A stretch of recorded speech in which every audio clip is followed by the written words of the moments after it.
Bonsoir à toutes et à tous. Bienvenue dans AgriPulse, l'émission qui met en lumière ceux qui travaillent et élèvent pour l'avenir. L'agriculture nourrit et l'élevage fait vivre. Aujourd'hui, nous avons l'honneur de recevoir une grande éleveuse, polyvalente et passionnée. Elle s'est distinguée de par sa réussite dans la diversification de la volaille.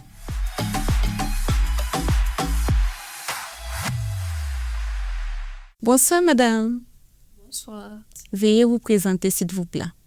Je me nomme Dakouré Haïliadou, laboratrice de DH Distribution et de la ferme DH. D'accord. Merci bien madame Dakouré d'avoir répondu présente à notre émission AgriPulse. Pouvez-vous nous présenter votre parcours? D'abord, avant de me lancer dans l'élevage, j'avais commencé avec l'agriculture. D'accord. Et précisément le jardinage, j'avais commencé avec. Donc, dans le jardinage, j'ai essayé une botte. J'ai eu plusieurs échecs là-bas. J'ai dû fuir. Dans le jardinage, c'est quoi exactement vous avez cultivé? C'était quoi précisément? Et j'avais fait la tomate, il y a les courgettes et il y a les concombres que j'ai fait. En 2021, j'étais dans le barrage de Sobo, à Nida Spring. Et j'étais partie voir un terrain là-bas, envoyer 2 employés et travailler. Malheureusement, notre jardin a bien donné comme nous voulons, mais on n'a pas tombé. Ça n'a pas été le moment où il y avait le marché. Pouvez-vous nous présenter votre parcours, s'il vous plaît? Mon parcours a été un peu long. J'étais élève, mais je me suis limitée en classe de terminale. Je n'ai pas eu le bac. J'ai passé l'examen, je n'ai pas eu le bac. Donc j'ai dû abandonner. Donc, avant même de laisser l'école pendant les vacances, il faisait la restauration. Mon papa qui avait ouvert un restaurant pour moi, pendant les vacances, c'était mon métier. Je faisais un peu la restauration. Et la rentrée, je revenais encore commencer l'école. Et dans la restauration, j'ai commencé un peu l'élevage. Je payais les poulets locaux que les villageois vendaient. Et je payais venir laisser au niveau, à côté du restaurant. Mon papa avait une machine et il avait construit un petit poulailler. Donc je payais, je laissais là-bas. Les restes de nourriture qui restaient là, je prenais ça, je les donnais. Tournais les poulets. Et pendant la rentrée, quand je venais, je pouvais les prendre et puis vendre autour de 100 000, première comme ça. Puis je venais à Ouara. D'accord. Depuis, j'ai commencé avec 150 poulets chez mon papa. Puis j'avais construit un poulailler là-bas. Je pouvais prendre au moins 500 têtes. Après 150 têtes là, j'ai mis 400.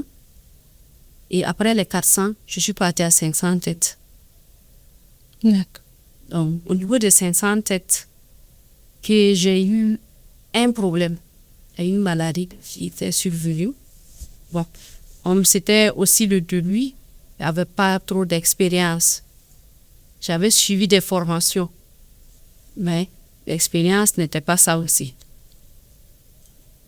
On savait que ça m'a mis à genoux. Mais après, je me suis relevée, bien sûr, avec les encouragements. Comme tout bon combattant. Oui. Donc, dans ça, j'ai continué. À l'heure actuelle, bon, je ne suis pas loin. Mais on parle de autour de 2000 têtes de poulets qu'on est en train de suivre.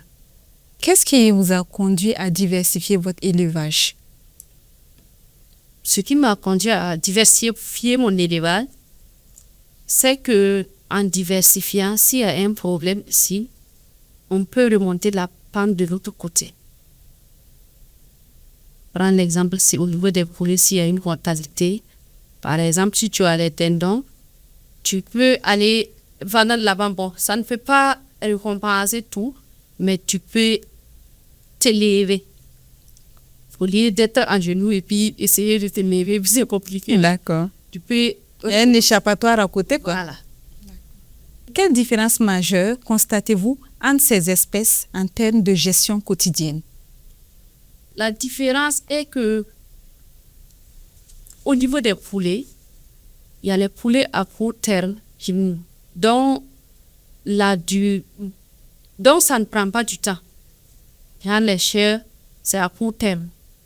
Ça, c'est pour chercher l'argent rapide, en fait. D'accord. Pour les pintards, aussi, si vous allez prendre des pintards locaux, vous allez trouver que ça prend du temps. Au moins 6 à 7 mois qu'on peut... Bon, que ça peut être gros. D'accord, mais vous avez parlé des chairs, vous avez donné une estimation de période pour les pentates et l'estimation de période pour les chairs. Pour les chairs, ça dépend de quelle formule d'aliment ou quel aliment tu utilises. Il y a des chairs qu'on peut faire sortir à 35 jours ou moins que ça. C'est vrai qu'on parle des chairs, si les gens parlent de ça, les gens voient 45 jours, mais on peut les élever à moins de 45 jours. Donc, et elles sont consommables bien. Très bien. Avec un minimum de poids, au moins 7 kg, 1,7. D'accord. Et nous constatons qu'il y a d'autres races, hormis les chairs. Il y a les pentados, il y a les chairs, il y a également les sassos. Donc, bien sûr, il y a d'autres races. Il y a des locaux améliorés, il y a des locaux purs. Donc, au niveau des locaux améliorés, il y a plusieurs races. Il y a plusieurs noms qui diversifient. Il y a les sassos roux, il y a les sassos blancs. D'autres même qui parlent de sassos noirs. Bon, je ne les ai jamais vus. D'accord. Il y a les curolais, il y a les boliates, il y a les rimbo, il y a les super arcos, il y a bleu d'Hollande. Oui, les bleus d'Hollande. Oui. Il y a les poulets du Faso. Donc, il y a une panoplie de races. Oui, il y a plusieurs races locales. D'accord. Et en termes de gestion quotidienne, donc tout varie ou bien? Oui, en termes de gestion quotidienne, la durée même n'est pas les mêmes. Parmi ces différents, pour les noms que j'ai cités, les durées là aussi différencient comme ça. Il y a d'autres, je prends l'exemple des sassos, avec une bonne formule, à partir de 42 jours, on les a pas de 2 mois, à partir de 42 jours, les sassos aussi, c'est les sassos où on peut commencer à les vendre avec un bon poids. Un poids de combien? Un poids de au moins 1,3. 1,3. Oui, oui. Au niveau des curolaires aussi, c'est pareil. Mais si on parle au niveau des bleus d'Hollande, il faut qu'on aille jusqu'à au moins 3 mois. 3 mois? Oui, oui. Pourquoi 3 mois? Pourquoi 3 mois? Puisque l'ADN n'est pas pareil aux autres. C'est la seule, en fait, qui prend 3 mois ou il y a d'autres? C'est pas la seule. Même si nous allons parler de poulet, pas de poulet du Faso, il faut aller peut-être jusqu'à 4 mois. Donc, il y a l'ADN qui n'est pas comme les autres. Et il y a aussi les formules d'aliments. Il y a les aliments là aussi qui peuvent aider que ça soit rapide. Mais malgré ça, ceux qui ont un long durée là, c'est compliqué. Je prends les coquelets, même quelle que soit ta formule là, tu ne peux pas les sortir à moins de 4 à 5 mois. 4 à 5 mois pour les coquelets. Oui. Et dans sortie 4 à 5 mois là, tu ne peux même pas avoir un poulet de 1,2 kg. Les coquelets? Oui, oui. Mais tu peux les voir gros comme ça, mais quand tu le prends, il n'y a pas de poids. Oui. Mais la chair, surtout que ça prend du temps, est-ce que... Bon, la chair, je ne peux pas trop juger, mais autant, moi, si je pars au marché, si je paye un poulet, si c'est des coquelets qui sont là, franchement, je ne paye pas. La chair même ne me plaît pas. C'est pas que c'est pas doux, mais ça ne me plaît pas du tout. Il n'a pas trop de ces chairs. Donc, ça fait que je ne les adore pas du tout. D'accord. Ça fait pas mon affaire. Vous les adorez pas et il y a certainement une raison qui vous pousse à dire que vous ne les adorez pas. Et bon, qu'est-ce qui en fait vous pousse à dire, bon, qu'est-ce que les coquelets ont marqué dans votre parcours pour que... Il y a eu une mauvaise expérience avec les coquelets. J'ai commandé des chairs et on m'a livré des coquelets. commandé 500 chairs, on m'a livré 500 coqueliers.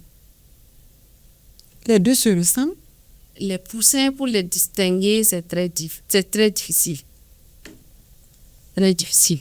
C'est un poussin pour les distinguer. C'est pas tout le monde qui peut distinguer les poussins. Si ils déposent chair, si les deux sont face à face, il n'y a pas de problème. S'il y a les poussins chairs et les poussins coqueliers là, si tu vas les comparer, peut-être tu vas les connaître. Mais si c'est un seul qui est devant toi pour les comparer là, chair, coquelier, ça saute blanc, pour les distinguer là, très difficile. D'accord, mais est-ce qu'il y a une méthode ou bien une stratégie pour les distinguer? Moi, sauf ceux qui ont duré dans le domaine. Tu as duré dans le domaine et si tu travailles beaucoup avec ces différents poussins, tu peux les distinguer. D'accord. Mais Donc, les gens parlent généralement en termes de poids. Quand tu prends le chien là, même son poussin là, le poids là dépasse pour une coquelier. Mais quelle a été la mésaventure que vous avez eue avec ce coquelier? Parce que vous avez dit que vous avez eu à prendre 500 têtes. Et sur les 500 têtes là, ils n'ont pas, ce qu'ils ont consommé là, c'est pas mal. Et dans ça là, c'est une perte totale. Il y a une maladie virale qui est rentrée, les tuer. Donc ils ne sont pas assez résistants, assez solides. Même pas. Ils ne croient pas vite s'il y a une maladie qui rentre pour aussi les sauver là, c'est très compliqué. Donc, j'ai perdu totalement sur tout ce que j'ai pris, misé sur là-bas là, tout est resté là comme ça.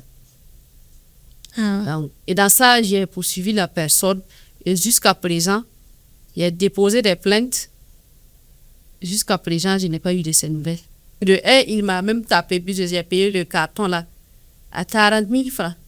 40 000 francs. Et voilà, ça veut dire le poussin, l'unité fait 800 francs, le poussin. Et pourtant, le coquelier, là, le poussin, là même, l'unité là dépasse pas 250. Ah bon? Donc, en fait, il a vendu sur le prix des chairs. oui. Donc, normalement, le carton de coquelier fait combien? Le carton de coquelier dépasse pas au prix en gros, ça ne dépasse pas 7 500. Dépasse pas 7 500. Donc, il a rentabilisé. Les chairs, si c'est moins cher, ce que vous avez pu moins cher là, c'est 37 500 carton. OK. Comment repartir ces investissements entre ces pentades, ces sassos blancs, ces chairs et également les locales améliorés? Voilà. Pour investir, ce que je vais dire premièrement, même si tu veux diversifier, il faut grouiller que ça ne soit pas au même niveau. Sinon, si tu veux diversifier, ça y est, peut-être dans la même ferme ou dans la même maison, c'est toujours le même problème. Tu pourras venir. D'accord, soyez plus explicite en fait. Ceux qui sont au dehors peuvent contracter une maladie.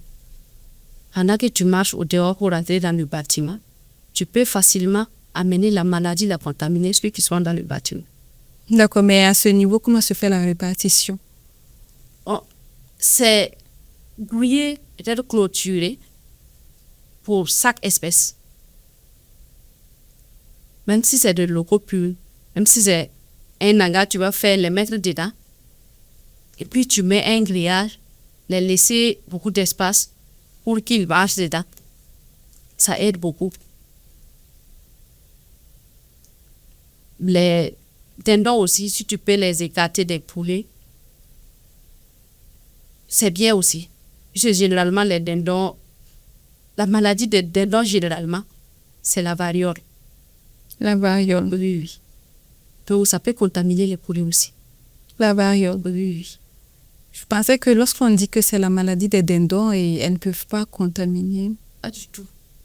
Peut contaminer. Et les pintards aussi, et puis les poulets. Bon, normalement, ils doivent avoir dans le même eau. Dans la même mangeoire ou bien, je ne sais pas comment dans la même abreuvoir. Abreuvoir. Oui. Parce que d'autres disent qu'il y a une maladie que les pintades portent, mais ils ne manifestent pas. Et cette maladie, si ça contacte les poulets, ils vont mourir. Ils arrivent à lutter à leur façon. Voilà. Avec cette maladie, les poulets ne peuvent pas tenir. Voilà, ne peuvent pas tenir avec cette maladie. D'accord. Quel marché ou circuit de vente privilégié pour chaque espèce? Parce qu'on a pas mal d'espèces. Maintenant, il faut vraiment que nous soyons situés par rapport au marché, par rapport au circuit. Voilà, pour ceux-là qui veulent vraiment se lancer dans ce domaine. Bon, pour ceux qui veulent vraiment se lancer dans le domaine, avant même que tes poulets arrivent à terme, il faut d'abord chercher le marché. Il y a les revendeurs qui sont là, qui payent dans les fermes et ils viennent dans les marchés et à revendre. C'est vrai, je ne suis pas là pour les dénigrer, mais ils ne payent pas bien. Ils ne payent pas bien. Donc, ça fait que c'est compliqué. Il y a les hôtels qui frappent, il y a les cérémonies. Les hôtels aussi, il faut que tu pars vers eux. À les cérémonies, il faut que tu sois connu. Sinon, si les gens ne connaissent pas que tu es délivré, c'est compliqué. Donc, le circuit, voilà, c'est de relation en relation. À mon niveau, je n'ai pas un souci au niveau de la vente. Parce que je vends moi-même. J'ai un coin pour ça. J'ai une entreprise pour ça. Entreprise dénommée TS Distribution, qui est non loin de la nouvelle mairie de Saba. D'accord. Mais comment est-ce que vous avez fait en fait pour avoir le marché et quel est votre circuit? Parce que cela peut être... Je vends à travers les réseaux sociaux. Il y a le bouche à oreille aussi qui m'aide beaucoup. Sur mon entourage, il y a de prendre de bouche à oreille. J'ai été dans l'association Poxada, de 1200 logements quand j'étais élève au niveau du lycée privé du Réveil. Nous étions la première cohorte du Réveil. Donc, j'ai été la présidente de notre cohorte. Et là-bas, toutes les femmes qui m'ont connue, les tantes qui m'ont connue, chaque fois, ils me recommandent beaucoup. Si je dis, si j'ai 100 clients, femmes, les 50 là viennent de les recommandations. Enfin, il y a mes camarades de classe qui me recommandent. Il y a mon entourage, il y a ma famille. Bon, en tout cas, au niveau des circuits, sur 100 de mes clients, les 80 là, c'est les recommandations. Donc, il y a les réseaux sociaux que je vends à travers aussi. Donc, ça, c'est les 20%. Et voilà, ça, c'est les 20%. Ok, Madame Dakouré, quelles conditions spécifiques faut-il réunir pour réussir l'élevage de la volaille? Pour réussir l'élevage de la volaille, il faut d'abord te former. Il faut jamais se lancer dans l'élevage, quel qu'en soit l'élevage, même si ce n'est pas la volaille. Il faut te former d'abord, avant de te lancer. Je n'ai pas eu mal de formation en élevage. Au niveau de l'agriculture, j'ai au moins 10 attestations sur l'agriculture que j'ai suivi. J'ai suivi beaucoup de formations. En termes de formation, il y a certains qui sortent, qui disent que non, moi j'étais à la maison, je me suis assis et par passion, j'ai fait ceci, j'ai fait cela, je n'ai pas suivi de formation. On peut s'asseoir et essayer de payer 2-3 têtes par simple passion démarrer. Qu'est-ce que vous pensez en fait de ces personnes-là qui ne se sont pas formées? C'est vrai ce que vous dites. Vous avez dit par passion et vous avez parlé de 2-3 têtes. 2-3 têtes, je ne dis pas que ce n'est pas un investissement, mais même si ça pète, ce n'est pas, pas une grande pète en tant que telle. Mais si vous prenez 1000 poussées, vous mettez, vous dites que c'est par passion, vous voulez élever, mais vous n'avez pas suivi de formation. Oui. Bon, ça ne sera pas simple. Ça ne sera pas simple. Ça ne sera pas simple. Mais selon vous, quelle peut être la difficulté? À moins que tu vas prendre un vétérinaire. Et si la personne se suffit et se dit que non, j'ai assez de connaissances, quelles peuvent être ces difficultés qu'il peut rencontrer? Difficulté, il y a les maladies qui est là, qui peut rentrer à tout moment. Il y a, au niveau de l'élevage, il y a l'hygiène qu'il faut vraiment respecter. Et si ce n'est pas respecté seulement là, c'est très compliqué pour ne pas avoir des maladies. Donc, il y a les vaccins qu'il faut obligatoirement faire.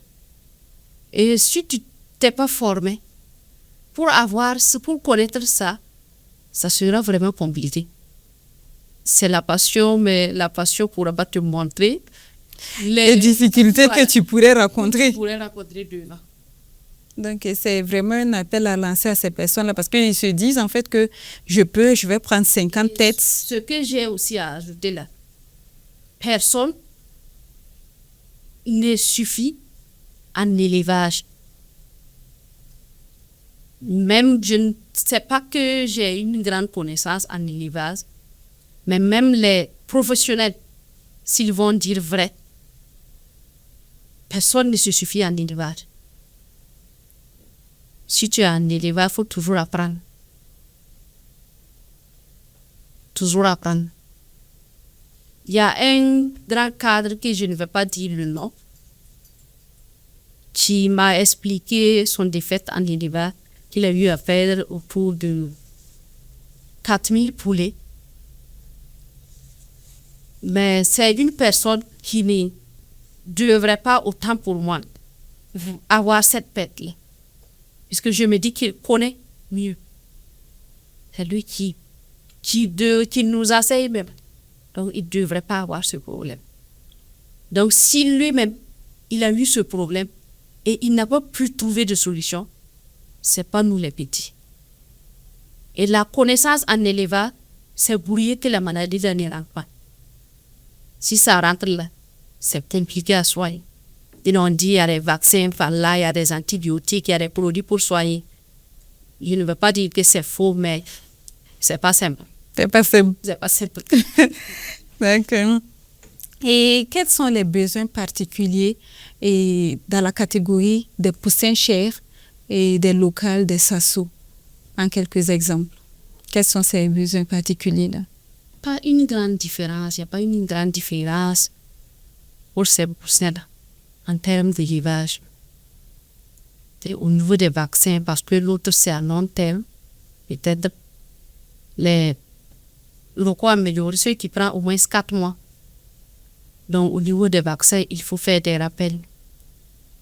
Et au niveau des chairs, il n'y aura pas trop de rappels comme ça.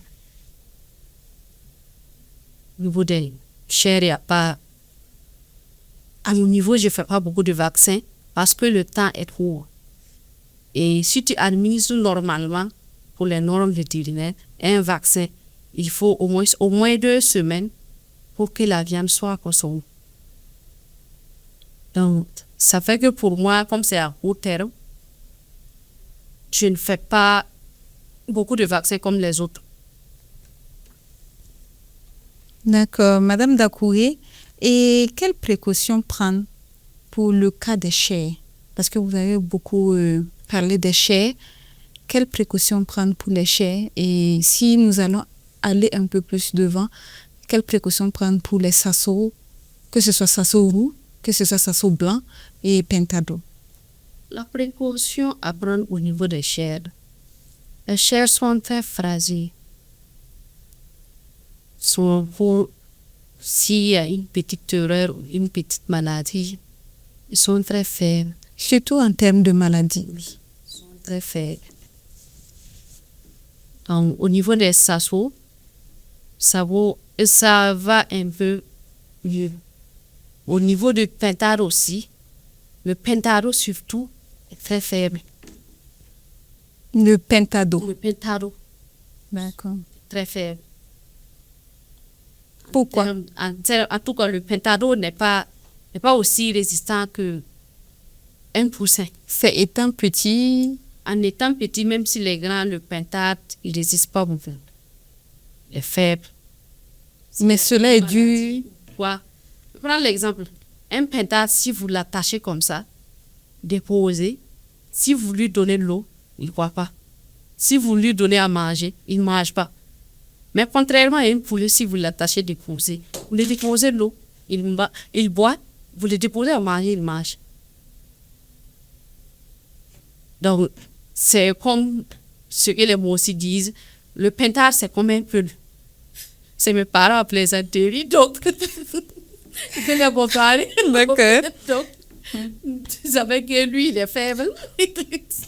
Donc, tant que tu ne le défais pas, lui, il ne mange pas, lui, il ne boit pas. Il boit pas. Donc, lui, il est capricieux jusqu'à ce point, quoi. Il s'énerve, en fait. Donc, ça veut que pour lui, c'est compliqué. D'accord. Donc, s'il y a une maladie aussi, à son niveau, c'est aussi comme ça. Et puis, c'est lui aussi qui vole facilement. Voilà. Tu ne peux pas t'approcher, faire moins de bruit. Voilà. Lui, il est parti. On remarque le plus souvent que la catégorie des femmes aime beaucoup plus la viande de pentade. Cela est dû à quoi? Si une petite parenthèse. Je ne peux pas trop parler là-dessus, mais viande de pentade, à vrai dire, est très tôt plus que les poules. Particulièrement, j'aime les viandes de poules. J'aime bien les poules. Voilà maintenant que vous parlez. D'accord. C'est plus doux que les poulets. Ah bon? Oui. Moi, je n'ai pas pris le soin de bien déguster la viande de pentade, mais j'aime plus la viande de poulet. Mais je vais prendre le soin de... Un jour, je vais vous amener. Les deux là, vous allez... Je vais prendre le soin de bien déguster. Et puis comparer. D'accord. Ah, ça, là, je suis prête. Je suis très prête pour ça. D'accord. Et comment gérer la cohabitation de plusieurs espèces dans le même site? Dans le même site, c'est courir les séparer. Même dans le même site là. Il faut toujours séparer. Il faut avoir des enclos différents. Si possible.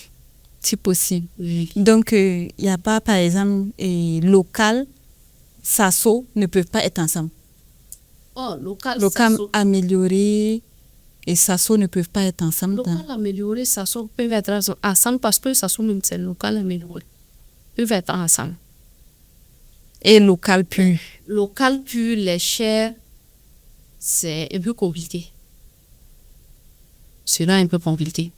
Parce que la maladie où les locaux purs peuvent avoir et puis résister là, si ça attrape les chairs là, c'est très compliqué. Mais un mieux, c'est un peu les éloigner. En termes d'espace, si moi particulièrement, je n'ai pas assez d'espace et que je veux élever des bleus d'Hollande, des cuoles, des sassos, et que je voudrais néanmoins les mixer, si c'est sur 3 choix, je me conseillerais de prendre quelle race et quelle race pour les mettre ensemble. Je ne vous conseillerais pas de les mélanger dans une seule locale. Donc c'est à ne pas faire. Je ne vous conseille pas de les mélanger dans un seul local. Il n'y a pas trop d'espace, si vous pouvez éviter, choisissez une seule race. C'est toujours mieux.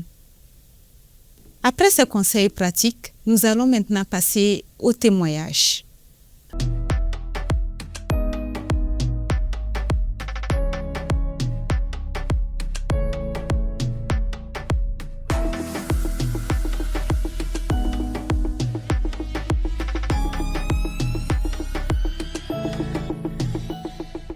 Les aliments que nous disposons, et nous avons les concentrés, voilà, 5% ni science et 30% ni science. La qualité y est. Il n'y a pas de poussin ou l'aliment qui peut faire 2 mois sans sortir. Voilà. Les sassos, moins de 2 mois, avec nos aliments, ça sort facilement.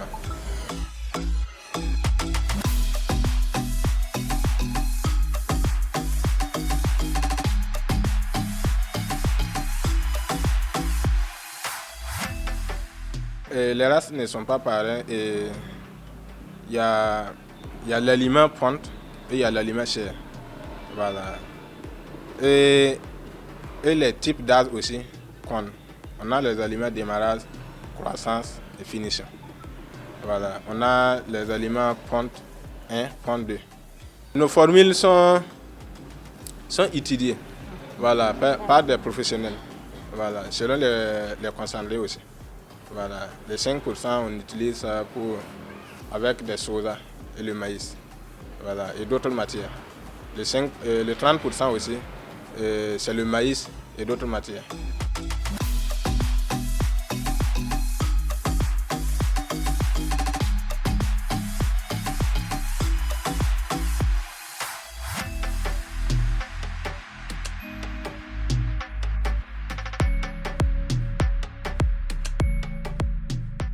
Il y a d'autres clients qui nous contactent, voilà, qu'ils ont des soucis sur la croissance de leurs ciseaux. Voilà. Ceux qui n'ont pas pris les poussins avec nous, voilà. Ceux qui prennent les poussins avec nous et ils prennent nos aliments, ils n'ont même pas de soucis. Voilà. Mais si vous n'avez pas pris les poussins avec nous et les aliments aussi, voilà, vous nous contactez et nous vous fournissons les poussins et les aliments. Voilà. Ceux qui prennent nos aliments, ils n'ont même pas de soucis.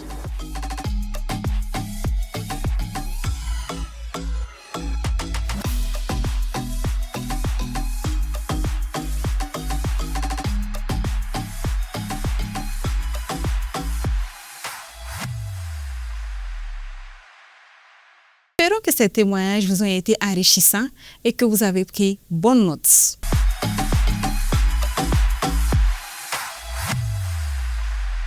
Quel message d'encouragement adressez-vous aux jeunes éleveurs, aux jeunes éleveuses? Le message d'encouragement que j'ai à donner aux jeunes, l'élevage est bien. L'élevage peut rendre riche à tout moment. Donc, si tu es persévérant, l'élevage est très bien, l'élevage est rentable. Mais il faut vraiment te mettre dedans. Puisque l'élevage n'aime pas, quand tu n'as pas de temps, tu mets les poussins ou tu mets les sujets, tu les confies à quelqu'un, ou tu te lèves le matin, tu les regardes, tu sors, tu reviens le soir. L'élevage n'aime pas ça. L'élevage aime que tu sois là à tout moment. Donc, pour confier à quelqu'un aussi, même si c'est un employé, tu n'es pas là à tout moment pour l'encadrer ou pour voir, il fera ce qu'il veut parce que la plupart des employés, c'est leur salaire qui les préoccupe. Donc, toi, ton problème ne les préoccupe pas. Donc, ça fait que si tu veux te lancer, il faut vraiment te préparer sur tous les plans. Et si vous avez un appel à lancer aux autorités? Parce que j'ai à lancer aux autorités, premièrement, c'est de voir vraiment s'ils peuvent nous aider au niveau des vaccins. Puisque à l'heure actuelle, on ne peut plus avoir accès aux vaccins dans certaines pharmacies vétérinaires si tu n'es pas un vétérinaire ou si tu n'as pas un vétérinaire. Donc, ça fait que dans les pharmacies où nous pouvons avoir les vaccins et les antibiotiques et les vitamines sont devenus très chers, voire même le double ou le triple de ce qu'on payait avant. Donc, si vraiment les autorités peuvent peut-être se lever voir à ce niveau pour aider nous les petits éleveurs, sinon c'est pas simple. D'autres disent qu'il existe aussi que chaque ferme ait un vétérinaire. Et pour un petit éleveur, c'est un peu compliqué. Parce que généralement, les vétérinaires, beaucoup de vétérinaires, si tu veux qu'ils fassent le suivi, il y a d'autres qui parlent pour le déplacement que tu vas payer sur place. Il y a d'autres qui parlent pour le mois. Le prix là, on n'est même pas du jeu pour certains vétérinaires. Et il y a d'autres, ceux dont les petits vétérinaires peuvent prendre, les petits éleveurs peuvent prendre. Tu prends ce que tu moyens. Voilà, sont peut-être ceux qui viennent de sortir. Et beaucoup de ceux qui viennent de sortir n'ont pas d'expérience sur le terrain.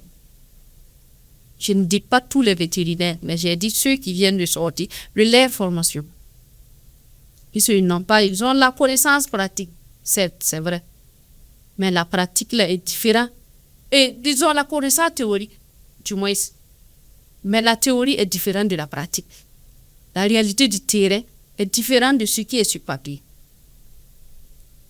Donc, si les autorités peuvent vraiment voir à ce niveau pour nous aider. Sinon, c'est pas du tout simple.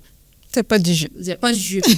Les poussins qui sont devenus chers sur le marché, puisqu'on nous dit de consommer local, on est d'accord sur le consommation local, non, mais ils n'ont qu'à revoir au niveau des pouvoirs qui nous fournissent des poussins pour qu'ils diminuent. C'est vrai, ils ont fixé des prix pour ces pouvoirs, mais ils n'ont qu'à se lever, voir si vraiment ces pouvoirs respectent les prix qu'ils ont donnés. Donc, il y a ces problèmes aussi. Pour avoir un poussin à l'heure actuelle, tu peux lancer la commande, faire au moins 3 semaines, au moins 1 mois, avant d'avoir les poussins. Donc, ça fait que c'est très compliqué. Ça ralentit. Ce que tu peux prendre, c'est, tu prends 1 mois pour commander des poussins. Tu as fini de vendre. Je prends l'exemple de ceux qui sont dans les locations. Il y a des gens qui ont loué des bâtiments pour faire des livrables. Donc, tu prends 1 mois gratuitement. Tu n'as pas quelque chose à élever. Le bâtiment est vide. Tu dois payer un employé. Tu dois payer la location. Tu ne peux pas avoir les poussins. Donc, c'est très compliqué. Si les autorités peuvent vraiment se lever, voir à ce niveau pour élever les éleveurs. Sinon, tout est, à l'heure actuelle, là, tout est cher. En tout cas, au niveau côté maïs, là, ça a un peu descendu. Ça soulage un peu pour ceux qui produisent elles-mêmes. D'accord. Merci à vous, Madame Dakouré. Je vous en prie. Et c'est tout pour notre émission AgriPulse. Ce fut vraiment un grand plaisir de vous recevoir sur notre plateau d'émission. Avec tous ces conseils, nous pensons vraiment que nous pouvons être des éleveuses aussi. Si vous voulez une formation, vous pouvez recommander les gens comme vous. Je forme uniquement sur l'élevage moderne, qui est les poulets de chair. Et j'ai aussi une formule très courte pour les poulets de chair.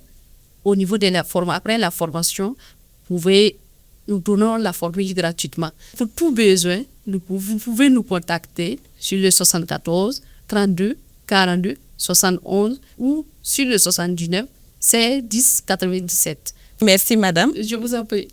AgriPulse, c'est la voix du monde rural. Et parce que l'avenir commence là-bas. Merci à vous, chers téléspectateurs. Merci à vous, chers internautes et abonnés de Zoé Web TV. Nous nous donnons rendez-vous pour la prochaine émission.